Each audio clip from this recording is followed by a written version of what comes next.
Iya, kasus Arya ini membuktikan bahwa digitalisasi pendidikan di seluruh Betul, Indonesia harus segera dikejar ya, karena kan banyak sekali anak-anak yang tertinggal betul. pelajarannya hanya karena mereka tidak dapat mengakses internet, juga tidak memiliki gawai demikian. Betul, dan kalau kita lihat tadi daerah Cibinong itu sebetulnya tidak Dekat. terlalu jauh Mhm, dari ibu kota Jakarta betul. gitu, dan jaringan juga saya percaya di situ bagus gitu. Mhm, Tapi tadi konteksnya adalah, banyak orang tua mungkin dari keluarga prasejahtera yang tidak memiliki fasilitas, baik itu mhm. gawai ataupun laptop, yang itu menjadi syarat utama ketika kita ingin memajukan pembelajaran jarak jauh. Iya. Tapi kita harus ingat juga bahwa pembelajaran jarak jauh ini adalah metode yang banyak digunakan oleh negara maju. Apakah kita nanti harus akhirnya, mundur dan ya sudah gitu, melakukan kembali, pembelajaran tatap Tatap muka muka, begitu, mhm, dan akhirnya meninggalkan itu, atau kita bisa jalan berbarengan nih, mhm. jadi PJJ-nya Sambil jalan juga, beradaptasi ya. terus tatap muka juga jalan. Nah, kita akan Oke. tanyakan dengan narasumber kita hari ini, ada Bapak Fahriza Marta Tanjung selaku pengamat pendidikan dan juga sekaligus Wasekjen dari Federasi Serikat Guru Serikat Guru Indonesia. Selamat Indonesia. pagi. Selamat pagi, Mas. Selamat pagi, oke. Pak, kita lihat fenomena yang barusan saja kita saksikan bersama bahwa ada satu anak sekolah yang dia harus melakukan pembelajaran jarak jauh, tapi tidak memiliki gawai dan juga fasilitas lainnya. Apakah hal tersebut gitu lumrah atau banyak terjadi di daerah kita atau di Indonesia, Pak? Ya, saya kira memang itu jadi persoalan ya, Hmm, hmm, hmm, persoalan dalam pelaksanaan PJJ ini ya, hmm, terutama PJJ yang dilaksanakan secara daring.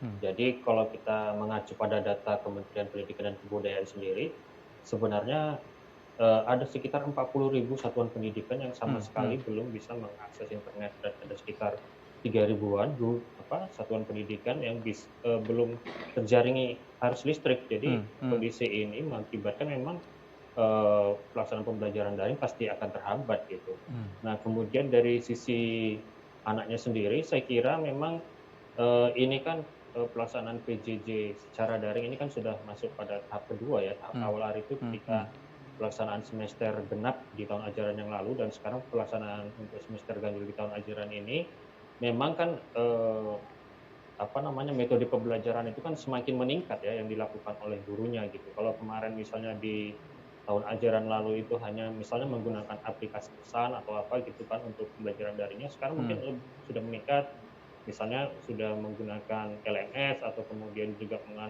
menggunakan aplikasi video conference. Nah, hmm, ini kan apa ya, berakibat pada apa namanya, kebutuhan akan gawai dan kebutuhan kuota internet itu semakin besar gitu hmm, dan hmm, hmm. anak-anak seperti Arya tadi ya memang akan menjadi apa ya, menjadi kesulitan ya untuk mengakses pembelajaran gitu. Mhm.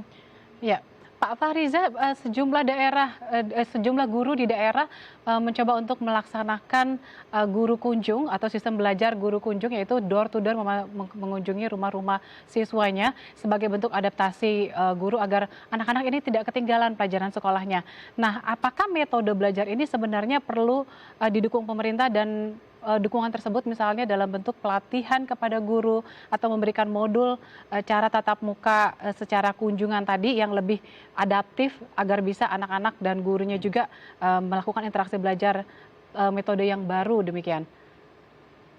Ya saya kira, model kunjungan atau guru kunjung ini menjadi keniscayaan ya ketika Hmm, misalnya, eee, pembelajaran daring tidak bisa dilaksanakan dengan hmm, baik karena segala macam keterbatasannya tadi. Dan sebenarnya pemerintah juga sudah mengeluarkan pedoman yang terkait, pelaksanaan PJJ ini, hmm, hmm, lewat Perpres nomor 15 tahun 2020 tentang, pedoman belajar dari rumah selama masa pandemi ini. Jadi memang di pedoman itu sudah diatur bahwa hmm, memang pelaksanaan belajar dari rumah ini ada 2 metode ya, metode daring dan metode luring dan Mhm, di dalam mhm, pedoman itu sebenarnya sudah diatur bagaimana tahapan-tahapan yang harus dilakukan dalam pelaksanaan pembelajaran daring maupun dalam pelaksanaan pembelajaran luring gitu. Nah, ini, saya kira persoalannya kemudian, ternyata di lapangan pedoman ini tidak apa ya, hmm, tidak dilaksanakan ya, gitu.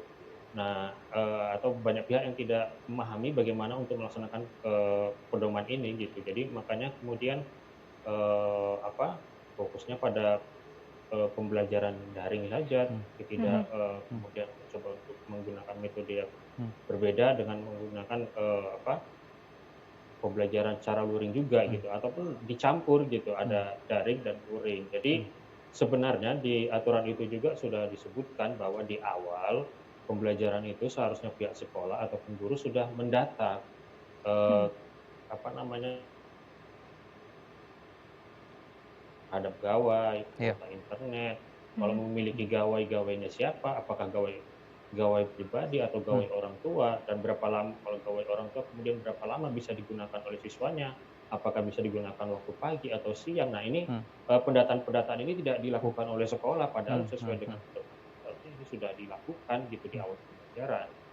Mhm. Baik. Tadi Berarti kita sudah perlu adanya betul. pendataan terlebih dahulu. Betul, itu tadi sebetulnya sudah diatur tadi ya, Mhm. sudah semua Sudah ada ada modulnya aturannya, juga ya, betul, sudah. dan tinggal Oke. dilaksanakan gitu ya.